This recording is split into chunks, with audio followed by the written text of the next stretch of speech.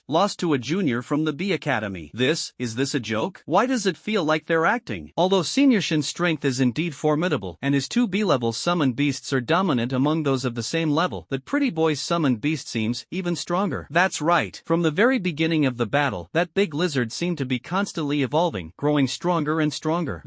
I know there are growth-type summoned beasts that can strengthen along with the summoner's level, but a summoned beast that continuously grows stronger during battle, this is the first time I've seen one. Although these people were unwilling to believe it, Shen Xianan had indeed lost. Amid everyone's discussions, Su Shisan stepped down from the stage, and Shen Xianang also stepped down. After stepping down, Shen Xianang had no face to stay at the Imperial Capital Academy and went straight home. The news of Su Shisan defeating Shen Xianan quickly spread from the Imperial Capital Academy, the Lin family of the Imperial Capital. After the Lin family received this news, the old master of the Lin family once again gathered the important members in the council hall, where he couldn't help but laugh heartily with joy. The news of Su Shisan defeating Shen Xianang made old Master Lin even more convinced that his initial choice was correct. Su Shisan's future talent is immeasurable. It should be noted that Shen Xianang, as a B-level summoner, was once hailed as the most talented student in the A Division. division of the Imperial Academy, yet he still lost to Su Shur-san. The key point is that Su Shur-san is a few years younger than him, not even 20 years old yet. Under 20 years old, he defeated a grade B summoner, which is a unique achievement in the entire history of the Alliance. Now, Lin Mushui and Ling Yaya from the Lin family are both Su Shur-san's fiancés. The Lin family of the Imperial capital has limitless potential for future achievements and might very well become the top family in the Imperial capital. Imperial Capital Academy, Dean Tao's office. Dean Tao, whose full name is Tao Shangming, is the head dean of Imperial Capital Academy. Upon hearing that Su Shur-san defeated Shin Xian'an, he immediately ordered his subordinates to prepare to transfer Su Shur-san to the A Institute. The students of the B Institute are all D-level summoners, and Su Shur-san's strength is far inferior to theirs, making him completely unsuitable to stay in the B Institute. In fact, given Su Shur-san's abilities, Tao Shangming wanted to directly transfer him to the S Institute. However, the students of the S Institute no longer need to participate in systematic team training, and many of the S Institute's students are not even at the academy. Additionally, the instructors of the S Institute no longer teach classes. Therefore, Tao Shangming could only first transfer Su Shur-san to the A Institute, allowing him to undergo systematic team training before being promoted to the S Institute. After leaving the Imperial Capital Academy in disgrace, Shin Xian'an headed straight for the Shin family. After arriving at his own home, Shin Xian'an didn't use the front door but instead went to the backyard wall and climbed over it directly. Just as he climbed over the wall and landed, he saw his little sister standing there waiting for him, startling him. "Whoa, you little brat, what are you doing here? You scared your big brother." Shinji held a piece of watermelon in her hand, munching on it as she said, "Big brother, you do keep your word. You said if you lost, you wouldn't enter through the Shin family's front door, but here you are climbing the wall to get in. Get lost." Shin Xian'an cursed unhappily. Then he asked in confusion, "Wait, you didn't even watch the match. How do you know I lost?" "TCH, it's such big news. If you came back a little later, the whole Imperial capital would know about it." Shin Jiji pouted. There are quite a few members of the Shin family at Imperial Capital Academy. As soon as Shin Xian'an finished the match, the result was immediately shared with the Shin family. The Shin family in the Imperial capital. Now Shin Yuan and Su Rong are waiting for Shin Xian'an in the council hall. "Alright, I got it." Shin Xian'an sighed gloomily. "Great, now he's famous throughout the entire Imperial capital. If he goes back to the army, his teammates will definitely mock him to death." "Brother, I told you, that guy is really strong. You probably weren't his match, but you just wouldn't listen to me and insisted on competing. Look what happened now," Shinji said smugly. "Why don't you stop calling me brother and just call me uncle instead?" Shin Xian'an became even more frustrated. "Alright, you said it yourself." Afterward, Shinji took Shin Xian'an to the council hall. Upon seeing Shin Yuan and Su Rong, she immediately said, "Dad, Mom, my brother said I should call him uncle from now on. Dad, do you agree?" Shin Xian'an, go, stop messing around, go play somewhere else." Shin Yuan scolded Shinji, then turned to Shin Xian'an and asked, "Son, what's going on? How did you lose to that Su Shur-san? Did you deliberately go easy on him?" At this moment, Shin Yuan already knew that Shin Xian'an had advanced to a B-level summoner, but Shin Yuan couldn't understand how his son, already a B-level summoner, could still lose to that young man. In response, Shin Xian'an explained, "Dad, that's not it. I didn't hold back. In fact, I used all my strength. I've been training in the military for over 2 years and have already advanced to a B-level summoner. I thought dealing with a C-level summoner would be a piece of cake, but I didn't expect this kid to be so strong. One of his summoned beasts actually withstood my 2 B-level contract beasts, and in a 1-on-2 fight he actually beat me." Shin Xian'an was also quite frustrated but at the same time acknowledged Su Shur-san's strength. With Su Shur-san's level of skill, leading Longwei to win the championship in the summoner tournament would not be surprising. All in all, this kid is truly a freaking genius. Even Shin Xian'an felt a bit jealous of him. Shin Yuan was also greatly surprised upon hearing Shin Xian'an's words. He defeated his son in a 2-on-1 battle. It must be noted that 2 years ago, his son was regarded as the most talented student in the A Institute of the Imperial Capital Academy. Now, even as a B-level summoner, he still isn't a match for that Su Shur-san. The key point is, that young man named Su Shur-san is several years younger than his son. This kind of talent can be described as defying the heavens. Thinking of this, Shin Yuan felt very happy, because his daughter, Shin Jiji, was also engaged to Su Shur-san. In the future, the Shin family might gain an extraordinary son-in-law. The Shin family's status in the Imperial capital, and even in the entire Dragon Nation, might also rise significantly. Thus, Shin Yuan comforted his son, Xian'an. Failing once is nothing. In the entire alliance, there are countless geniuses. For our Dragon Nation to have such a genius, we should also feel proud. It is evident that Shin Yuan has a broad perspective. Don't worry, Dad. I won't give up on myself just because of one failure. That guy is indeed very strong. No wonder Lin Mushui from the Lin family likes him. If I were a woman, I would like him too. Shin Xian'an Undying spoke straightforwardly, as he was used to being in the military. As for Su Shur-san, Shin Xianon now holds him in high regard. He acknowledges Su Shur-san's strength, no longer dwells on Lin Mushue's engagement with him, and also approves of his younger sister's engagement to him. Moreover, Shin Xianon truly does not like Lin Mushue. He is fond of a female officer in the military. Unfortunately, that female officer is the pride of the entire Dragon Nation. At just 28 years old, she is already at the peak of an A-level summoner and is about to step into the ranks of S-level summoners. He considers himself unworthy of her and doesn't even dare to look her in the eye when standing before her. Good son, this is what makes a man. Seeing his son possess such a sense of perspective, Shin Yuan felt deeply gratified. Over there, within the Imperial Capital Academy. Today, because of the duel between Su Shur-san and Shin Xianon, the entire academy became extraordinarily lively. All the students even stopped their training, and the instructors from various departments tacitly allowed them a day off. After Su Shur-san returned to the dormitory, Lin Mushue followed him. Junior brother Su, that summoned beast of yours, what exactly is it? As soon as she arrived, Lin Mushue couldn't help but curiously ask 682. Because today, the performance of the Undying Scourge Lizard 682 on stage was simply too dazzling. 1 against 2, and both were B-level summoned beasts, yet it managed to eliminate them all. If in the summoner tournament, 682 used this ability to continuously evolve during battle, Su Shur-san wouldn't even need to summon an S-level summoned beast. This, senior sister Lin, actually, I didn't know it was this powerful either. I just found out today, Su Shur-san could only feign ignorance. Lin Mushue didn't expose Su Shur-san for this, because she knew that everyone has their own secrets. Su Shur-san being this strong made her very happy as well. Afterward, the two changed the subject and talked about other things. The next day, Su Shur-san and Lin Mushue had just gone to the training ground together when Guo Rinmen informed Su Shur-san that he had been transferred to Academy A. Transferred to Class 8 of Academy A. He then instructed Su Shur-san to report to the training area of Class 8 in Academy A, and his position would be filled by another trainee. Seeing Su Shur-san transferred to Academy A, the other trainees were not surprised, as they had watched yesterday's competition. With Su Shur-san's level of skill, even if they joined forces, they wouldn't stand a chance. The gap in strength was simply too vast, so they definitely couldn't be on the same team. As for Lin Mushue, seeing Su Shur-san transferred to Academy A left her feeling a bit despondent. Because Su Shur-san's brilliance at this moment was simply too dazzling, she knew that the gap between them would only grow larger in the future. To catch up with him, she would have to put in 100 times more effort. Su Shur-san arrived at the training area of Class 8 in Courtyard A, where the instructor and students of the class were already waiting for him. Clearly, they had also heard the news of Su Shur-san's arrival. After arriving, Su Shur-san once again introduced himself to the students in the class. In fact, there was no need for an introduction, as these students already knew Su Shur-san. Afterward, Instructor Wang of Class 8 assigned Su Shur-san to his designated position. Whether it was B Academy or A Academy, systematic team training was required. Each class consisted of 10 people, divided into 2 teams, with 5 people per team. Within each team, the same 5 positions were maintained: forward, striker, roaming support, defender, and captain. As expected, Instructor Wang also assigned Su Shur-san the position of captain. This time, none of the team members objected. Yesterday morning's match between Su Shur-san and Shin Xianon, they watched it all. Su Shur-san single-handedly defeated the B-level summoner from S Academy. His giant lizard summon fought 2 against 1, brutally overpowering 2 B-level summons. With such strength, defeating all 9 of them wouldn't be an issue. Who would have any objections to making him the team captain? Who would dare oppose? Since then, Su Shur-san joined Class 8 of A Academy and began systematic team training. Soon, 3 months had passed. During these 3 months, Su Shur-san basically stayed at the Imperial Capital Academy, engaging in team training almost every day, mastering the essentials of team combat, learning how to control the battlefield, and commanding teammates. So, during these 3 months, Su Shur-san rarely went out, only going out a few times to meet Shin Jiji and Lin Yaya. In addition, Xia Kor, who was far away in Dongshan town of the Shanha district, also wrote letters to Su Shur-san every week. In fact, back then, Su Shur-san had left Xia Kor a radio, so she could contact him at any time. But no one knows what this little girl is thinking. Instead of using the radio, she writes letters to Su Shur-san. As a result, every time Su Shur-san receives a letter from Xia Kor, he writes her a reply and contacts her once via radio. Apart from handling these matters, Su Shur-san has not neglected his cultivation during this period. After winning the last summoner tournament, the Dragon Nation's tribunal provided Su Shur-san with many medicinal liquids for healing and cultivation. Over this period, Su Shur-san has used up almost all the medicinal liquids that could enhance his cultivation. The dimensional energy in his sea of consciousness has become much more abundant, and his physical fitness has improved significantly once again. Now, Su Shur-san felt like he could tear apart E-level beasts with his bare hands and kick D-level beasts away. However, However, with his cultivation resources depleted, his cultivation speed slowed down a bit. Over in Dongxiang town, after 3 months, Lu Bo and Kong Xiang finally managed to open the brick factory they had been dreaming of. They began producing stone bricks and transporting them to the wall over 100 kilometers away from Dongxiang. The army on the other side of the wall, although now replaced by the army of Yu State, still needs to repair the wall regularly every month to enhance its defenses, so they also purchase stone bricks monthly. Purchasing stone bricks from their own country is too far and too troublesome to transport, so they can only buy them from Long State. Moreover, brick factories in their own country are very few, and the prices are not as cheap as those in Long State. Lu Bo and Kong Xiang took advantage of this opportunity to start a brick factory business, transporting large quantities of stone bricks to the wall every month, and the army of Yu State pays them for it. That day, Lu Bo was driving a truck loaded with stone bricks to deliver them to a wall over 100 kilometers away. Because he was delayed on the road, it was already very late when he was returning. In order to get home sooner, Lu Bo took a deserted shortcut, driving the truck toward Dongxiang. By this time, it was around 11 o'clock at night. The sky was very dark, and the only illumination came from the truck's headlights. The shortcut Lu Bo took had poor road conditions, not as smooth as the main road. It was full of potholes, causing the truck to sway as it moved along. But this small path is indeed much closer than the main road. Although the pace is slower, it can save more than an hour. Halfway through, Lu Bo, who was driving and feeling drowsy, suddenly heard a rumbling sound, as if it were a landslide or the sound of a ground collapse, and even the ground seemed to shake. Moreover, the sound was very loud. Lu Bo could sense that it came from a very distant place, at least 1 or 2 kilometers away. This commotion instantly dispelled Lu Bo's drowsiness. But now it was nighttime, and with jungles on both sides, Lu Bo was afraid of encountering fierce beasts, so he didn't dare to stop the car and could only note down the approximate location. Soon, a few more days passed. Lu Bo once again transported a truckload of stone bricks to the wall. This time, he deliberately took the same small road and, relying on his memory from that night, reached the spot where the loud commotion had occurred. Now it was broad daylight, and Lu Bo was driving the truck loaded with bricks, so he wasn't very afraid. So, he turned a corner and headed into the sparse woods on the right. This patch of woods was very sparse, with a wide trail running through it. Lu Bo drove his truck, winding deeper and deeper along the path. After about 2 kilometers, he stopped, because he saw a scene that left him utterly shocked. In the distance, on an open field, there appeared a massive pit. Just from a visual estimate, it was at least 200 to 300 meters wide. As for the depth, Lu Bo didn't dare to get close, so he didn't know. But seeing such a large pit, Lu Bo couldn't help but speculate, could this be a ground collapse? However, the ground in this area is still very hard. Much of it is even saline alkali soil where not even shrubs grow, and it doesn't rain often. How could it collapse? Even if it did collapse, it couldn't possibly collapse to such a large extent, right? Although he was puzzled, Lu Bo still didn't dare to approach. He drove the truck and immediately backed away, returning to the small road, then continued transporting stone bricks toward the wall. When he came back, the sky had darkened again. Lu Bo felt a bit scared and didn't dare to take that small road anymore. After returning, the next morning, Lu Bo told Kong Xiang about the deep pit he had discovered the previous day. Upon hearing this, Kong Xiang also found it baffling. A massive deep pit inexplicably appeared in that desolate place. This matter was quite eerie. Lu Bo wanted to report this matter to the Dongxiang Town Control Office, but the office was only responsible for managing this area and had no authority to handle matters over there. Moreover, that massive pit was very close to the wall on that side, several dozen kilometers away from Dongxiang Town. There was a military base station several dozen kilometers away from Dongxiang, but as ordinary civilians, they couldn't enter that military zone. What's more, it was just a pit that appeared. For such a minor issue, the military might not even accept the case. So, Kong Xiang advised Lu Bo not to overthink and not to meddle in other people's business. However, Lu Bo always felt that things were not that simple, so he took Kong Xiang to find Xiakur, who used the radio to contact Su Shisan. Afterward, through the radio, Lu Bo told Su Shisan about the discovery of the deep pit. Su Shisan, upon hearing about the sudden appearance of a massive pit several dozen kilometers away from Dongxiang, also found it very strange. But he was far away in the imperial capital, unable to manage matters in the eastern region, nor did he know anyone in the military district, so he didn't pay much attention. After all, in his view, this was just a minor issue, likely just an ordinary ground collapse, so he advised Lu Bo not to overthink it. Seeing this, Lu Bo had no choice but to let it go. Soon, another 2 days passed. Lu Bo transported another load of stone bricks. On his way there, he deliberately took that small path again. In broad daylight, Lu Bo once again mustered his courage to inspect that deep pit. However, when Lu Bo once again ventured deeper along the forest path, he discovered that the massive sinkhole that had suddenly collapsed 2 days ago had actually been filled in. Seeing this, Lu Bo's heart was once again greatly shaken. However, Lu Bo thought for a moment and figured that it might have been discovered by the military station dozens of kilometers away, so they sent people to fill the sinkhole. Thinking this, Lu Bo no longer dwelled on it and continued focusing on transporting the stone bricks. Imperial Capital Academy. Over the past 2 days, the Imperial Capital Academy has gradually become lively as senior students from the S Institute, who are B-level summoners, have been returning to campus one after another. This is because, in just 2 days, the Academy's annual tournament will take place. What is the Academy Tournament? Every year, the Imperial Capital Academy allocates a large portion of cultivation resources, such as precious potions for enhancing spiritual energy and healing potions, to the students within the Academy. Of course, these cultivation resources are definitely not distributed equally. Students need to compete, and the distribution of resources is based on competition rankings. For instance, the A division of the Imperial Capital Academy receives a large batch of cultivation resources, and within this A division, there are about a dozen classes. These dozen or so classes will participate in an internal ranking competition, and resources will be allocated based on the rankings of each class. The class ranked first will naturally receive the most, while the class ranked last will naturally receive the least. Doing so naturally motivates each class, encouraging them to adapt to the law of the jungle and use their strength to compete. As for the competition format, it will of course be a team competition, with each class sending out a team to participate in the ranking match. So, over the past 2 days, the entire Imperial Capital Academy has become particularly lively, with teams from various classes starting to intensify their training. Meanwhile, S Academy has also become particularly lively. This is because the classes in S Academy are also going to participate in a ranking competition. Currently, S Academy has 8 classes, with around 80 people in total. These 80 senior students are all B-level summoners. However, the cultivation resources allocated to the S Academy by the Imperial Capital Academy are very limited. Firstly, there are too few students in the S Academy. Secondly, most of the senior students in the S Academy hold positions elsewhere and have their own ways of obtaining cultivation resources. For example, serving in the military, where the army provides them with a batch of cultivation resources every month, working at the tribunal, which also supplies them with cultivation resources, or teaching newcomers at various local training camps, which comes with compensation. So, these senior students of the S Academy all have their own ways of obtaining cultivation resources. But who would ever think they have too many cultivation resources? Every year's Academy ranking competition still sees many seniors returning to participate. Of course, most of them return not just to take part in the internal ranking competition but also to participate in a challenge competition. What is the challenge competition? That is, these senior students from the S Academy can choose a class from the A Academy to challenge. As long as one person consecutively defeats the entire class, they can obtain all the cultivation resources of that class. For example, a senior student from the S Academy challenges Class 1 of the A Academy. Class 1 of the A Academy has 10 students, divided into 2 teams. As long as this senior from the S Academy can take on 5 opponents alone, win 2 consecutive matches, and defeat these 2 teams from Class 1 of the A Academy, they can obtain all the cultivation resources of this class. Therefore, every year during the Academy competition, many seniors from the S Academy return specifically to participate in the challenge matches, choosing a class from the A Academy to challenge. However, this challenge is not that simple, as it requires taking on 5 opponents alone. Even a B-level summoner would find it very difficult to succeed in a challenge against a well-trained team of 5 C-level summoners. Moreover, they have to challenge 2 teams in a row. Therefore, although many senior students from S Academy participate in the challenge every year, very few actually manage to defeat a single class. After all, the students from A Academy are also exceptional talents, all of them uniformly C-level summoners. Their age is only slightly younger than the seniors from S Academy, and in terms of talent, they are not inferior. A 1 against 5 battle is not that easy. However, every year, there are senior students from S Academy who successfully challenge and take away all the cultivation resources of this class. Therefore, these students from A Academy not only have to focus on the ranking competitions within the Academy but also constantly face challenges from the senior students of S Academy. Because once they fail, their entire class's cultivation resources will be gone. This competition is indeed extremely intense. Su Shur-san wasn't very familiar with the Academy tournament and the challenge tournament, so he specifically sought advice from Lin Mushue. Lin Mushue explained the Academy's ranking tournament and the challenge tournament exclusive to senior students of the S Academy to Su Shur-san in detail. Upon hearing that the senior students of the S Academy could challenge an entire class of the A Academy and, if victorious, gain access to the class's cultivation resources, Su Shur-san immediately fell into deep thought. He asked Lin Mushue, "Senior sister, can the students of the A Academy challenge the senior students of the S Academy? Is there such a rule in the challenge tournament?" Hearing Su Shur-san ask this, Lin Mushue thought for a moment and replied,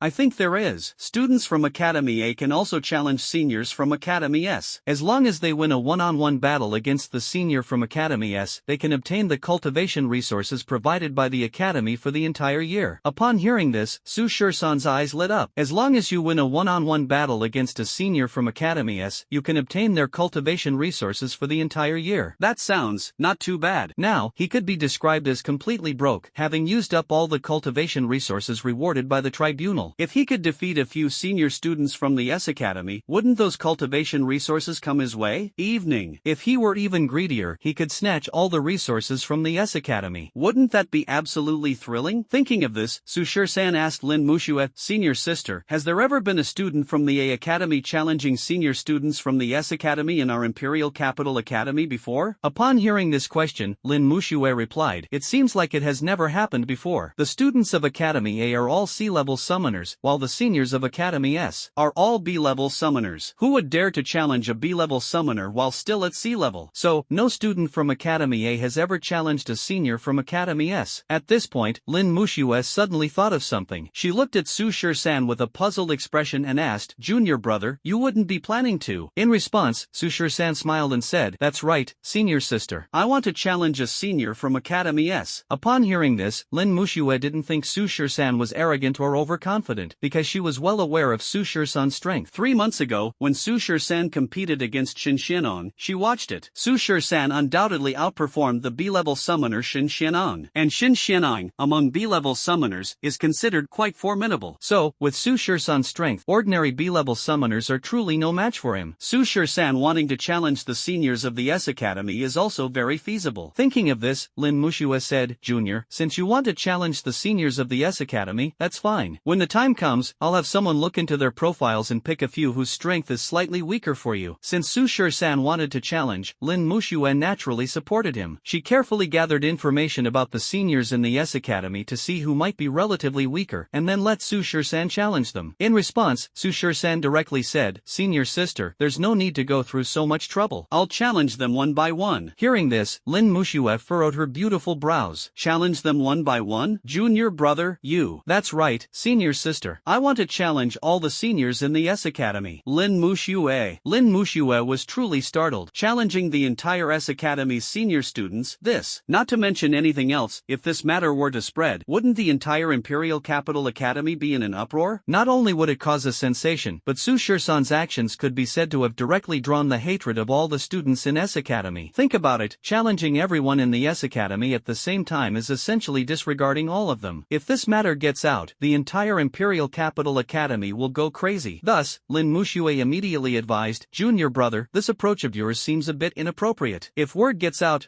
well, to say the least, there are many senior students in the S Academy with unfathomable strength. Some of them have even touched the threshold of being an A-level summoner. I know you're strong, but facing them, Su Shursan knew Lin Mushue was concerned about him, but he had his own plans in mind. Challenging the entire S Academy, defeating one senior will earn all of his resources. Defeating 2, 3, or more will grant 2, 3, or more shares of cultivation resources, respectively. On the other hand, if he loses, Su Shursan doesn't need to pay anything. It's a win-win deal with no losses. Don't worry, senior sister, I know what I'm doing. I'm not planning to defeat everyone in S Academy. I'll just win as many as I can. Even if I fail, I don't have to hand over my cultivation resources. With such a good deal, why not be a bit bolder? Seeing Su Shursan so determined, Lin Mushue gave a wry smile and said no more. Thinking again, Su Shursan is absolutely right. Winning can earn resources, and losing doesn't require compensating resources. This really is a win-win situation. The only downside is, doing this will inevitably provoke hostility from the entire S Academy. By then, it will surely be at the center of controversy. Her junior brother was simply too dazzling. The next day, a piece of news quickly spread throughout the entire Imperial Capital Academy. In Class 8 of Academy A student named Su Shursan issued a challenge to all the senior students of Academy S, claiming he would take on the entire Academy S. As soon as this news broke, it spread like a plague, instantly sweeping through the entire Imperial Capital Academy. C Institute, the Institute, and A Institute are all discussing this matter, directly pushing Su Shursan into the spotlight. Just as some people were questioning the authenticity of this matter, the broadcast of Imperial Capital Academy sounded. From the broadcast came Su Shursan's voice. Hello, senior students of S Institute. I am Su Shursan from Class 8 of A Institute. Tomorrow, the annual Academy ranking competition and challenge competition will begin. I heard that not only can your S Institute challenge our A Institute, but our A Institute students can also challenge you. I also heard that as long as you lose, we can obtain a whole year's worth of cultivation resources provided provided to you by the Academy. Coincidentally, I've been diligently cultivating during this period, and I've just run out of cultivation resources. If I were to ask you, seniors, to lend me some, I imagine you wouldn't agree, so I have no choice but to try to secure some of your cultivation resources in this way. We're all classmates from the same academy and fellow compatriots of Dragon Country, so I believe you wouldn't mind. If all of you are willing to lend me half of your resources for my use, I can also give up the challenge and promise to repay you in full with interest in 128 installments over the next 10 years. If you are unwilling, then I have no choice but to offend you. Tomorrow at 10 a.m., I will be waiting for all of you seniors at the Academy's dueling arena. I hope you all come. At this point, the broadcast was cut off, and the entire Imperial Capital Academy was thrown into an uproar. Discussions could be heard everywhere. It's actually true. Who on earth is this Su-Shur-san? He dares to challenge the entire S Academy at once. This is like giving a resounding slap to the face of all the seniors in S Academy. Who has the guts to do this? Aren't they afraid of getting beaten up? You forgot, this Su-Shur-san is the same person who dueled Senior Shen from S Academy in the arena 3 months ago. Oh, so it's that pretty boy. No wonder he's so bold. I watched that match too. His summoned beast completely overpowered Senior Shen's 2 B-level summoned beasts. But even if this kid has B-level strength challenging the entire S Academy, is this guy really not afraid of dying? Exactly, this kid is way too bold. S Academy has a total of 80 B-level summoners, each one a prodigy with the greatest talent in Dragon Country. This kid is ridiculously arrogant. He thinks that defeating one B-level summoner means he can take on all of them? He's completely delusional. What's the reaction from the seniors at S Academy? Has anyone accepted the challenge? Rubbish, he even crapped on the senior's head. Those seniors from S Academy will definitely teach this guy a good lesson. This guy is really bold, way too arrogant. Let's see how he gets out of this mess now. Just wait for tomorrow to watch the show. The Lin family of the Imperial Capital. 13 Su's decision to challenge the entire S Academy had also reached the Lin family, and old Master Lin was startled upon hearing it. He thought to himself that this boy was truly bold. The students of the S Academy at the Imperial Capital Academy were unparalleled geniuses, 1 in 10,000 in the Dragon Nation. Each one of them was a B-level summoner, and each represented the pinnacle of the younger generation in the Dragon Nation. Even Shin Xianong, when placed in the S Academy, wouldn't be considered among the most powerful. There were plenty of people even stronger than Shin Xianong, challenging the entire S Academy. It was indeed a bit too arrogant. However, old Master Lin still thought very highly of Su-Shur-san. Young people, right? If they aren't a bit arrogant, a bit brash, a bit spirited, can they still be called young? Naturally, this matter quickly reached the Shin family. Over the past few days, due to the Imperial Academy competition, Shin Xianong had taken a few days off from the military to prepare for tomorrow's Academy competition. Just after returning, Shin Xianong heard the big news that Su-Shur-san was going to challenge the entire S Academy. Regarding this, Shin Xianong could only sneer, feeling that Su-Shur-san was truly arrogant and conceited, disregarding everyone else. 3 months ago, Shin Xianong had a battle with Su-Shur-san. Shin Xianong did indeed acknowledge that Su-Shur-san was quite capable. His summoned beast was extremely unique, enough to rival a powerful B-level summoned beast. However, merely relying on that one summoned beast to challenge the entire S Academy was undoubtedly a fool's dream. Not to mention him, even a powerful A-level summoner, or even the instructors at the Imperial Academy, wouldn't dare to claim they could challenge the entire S Academy. You must know, the S Academy has as many as 80 B-level summoners. In a rotation battle, even 5 A-level summoners could be worn out by them. Inside the Imperial Capital Academy, in the office of the Chief Principal, Tao Shangming, the 4 deans, Wang Mingshan of C Academy, Chui Wenjun of B Academy, Kong Mingliang of A Academy, and Wang Yangda of S Academy, were all present here. 5 old men in their 60s and 70s had gathered here today, firstly to discuss the allocation of cultivation resources for tomorrow's Imperial Capital Academy ranking competition, and secondly because of Su-Shur-san's challenge to the entire S Academy today. After discussing the matter of resource allocation, the Chief Dean Tao Shangming stroked his white beard and chuckled. Mingshan, Wenjun, what do you think of that little fellow? The Shin family in the Imperial Capital. Dean Huang Mingshan of Academy C also chuckled and said, this little fellow seems to have studied the rules of the challenge competition and exploited a loophole. If he wins, he can obtain the opponent's cultivation resources. If he loses, he doesn't have to compensate with his own resources. That's right, this little fellow must have planned it that way. But I have to say, this kid is quite bold. Dean Chui Wenjun of Academy B also chuckled. At this moment, the Chief Dean Tao Shangming asked again, then, what do you think? How many of the little monsters from S Academy can this little guy defeat? Upon hearing this, Principal Kong Mingliang of A Academy estimated, 3 months ago, I watched the match between this little guy and Xianong from a distance. This little guy's summoned beast is extremely unique. It can continuously evolve during battle. I've never heard of such a summoned beast before. However, However, his strength is still within the C-level range. Although he's even more of a monster than that little monster from S Academy, at most he can defeat 3 to 5 of them, or perhaps even fewer. That's right. Although this little guy has remarkable strength and his talent is something not seen in a century, his level and age are what they are. He might be stronger than an average B-level summoner, but compared to the true prodigies of our S Academy, there's still a gap. At most, he can defeat 3 to 5 of them. Principal Wang Yangda of S Academy shared the same opinion. As the principal of S Academy, he was well aware of the strength of its students. He knew exactly how powerful they were. Su Shisan's age was, after all, several years younger than theirs, and the gap was evident. So, these deans didn't think highly of Su Shisan, saying that even estimating 3 to 5 was overestimating him. In their hearts, they felt Su Shisan could at most defeat 2 or 3. However, the chief dean, Tao Shangming, didn't think so. He gestured the number 8 to everyone and said, "I don't think so. I feel this little guy can defeat at least 8. Seeing this number, Dean Wang Yangda of S Academy shook his head in disbelief and said with a smile, "Brother Shangming, although this little guy is indeed quite strong, his age is right there in front of us. If you give him another 2 years to grow, I might believe he has that ability. But as he is now, he really can't do it." Dean Kong Mingliang of A Academy also strongly agreed with Wang Yangda's words. "Exactly, Brother Shangming, you're overestimating that little guy. Consecutively defeating 8 of S Academy's little monsters, it's something even our Academy's A-level instructors would find very difficult to achieve." Dean Huang Mingshan of Academy C and Dean Shui Wenjun of Academy B shared the same opinion. "That's right, Brother Shangming. If that little guy wins 3 or 4 matches in a row, it would be a slap in the face for the entire Academy. S. Wouldn't those little monsters have to show their true strength? If one of the top 10 on the strong rankings is sent out, how could that little guy possibly be a match?" Hearing the 4 of them refute him, Chief Dean Tao Shangming stroked his white beard again and smiled. "Since we can't agree, why don't we make a bet?" "Oh, what kind of bet?" asked Dean Wang Yangda of Academy S. "If I lose, I'll bring out that bottle of fine wine I've been saving for 30 years. If you all lose, you'll have to take out some resources and give that little guy an extra reward." Tao Shangming stated his wager. Hearing this bet, the 4 of them agreed without hesitation. "All right, we 4 accept this bet. Brother Shangming, I remember that starting 30 years ago until now, you've made a total of 9 bets with the 4 of us. Each time, the wager was this fine bottle of wine, but every time you won. We haven't had a taste of this fine wine in 30 years. For this 10th time, I think you should bring out that bottle of wine." "Hee, is that so?" "I don't think so. I plan to age this fine wine for another 20 years. Inside the Imperial Capital Academy. As of today, more than 40 students from the S Academy have returned. And these 40-plus senior students from the S Academy have all heard the news that Su Shisan is going to challenge them. Some of the senior students regard Su Shisan as nothing more than a clown, thinking he is just seeking attention. Some senior students were extremely angry, feeling that Su Shisan was belittling them, trampling on their dignity, and decided to teach this guy a good lesson tomorrow. However, most senior students didn't care about Su Shisan's challenge. In their view, Su Shisan challenging them was undoubtedly asking for a beating, and any 2 of them could easily crush him. Nevertheless, this news had already become the biggest headline in the Imperial capital, and even the 30 or 40 senior students from S Academy who were away decided to return to see what was going on. The students of Academy A actually claimed to challenge their entire Academy S. Such a thing had never happened before. Since the establishment of the Imperial Capital Academy, nothing like this had ever occurred. For a time, it was like the calm before the storm. Everyone was paying attention to this matter, and everyone was looking forward to the match in the dueling arena tomorrow. On the 3rd day, at 9:30 in the morning, at the dueling arena of the Imperial Capital Academy. There was still half an hour until 10 in the morning, but the dueling arena was already packed. All the students of the Imperial Capital Academy, along with the instructors from various faculties, were present, sitting in the spectator seats and engaging in eager discussions. Hey,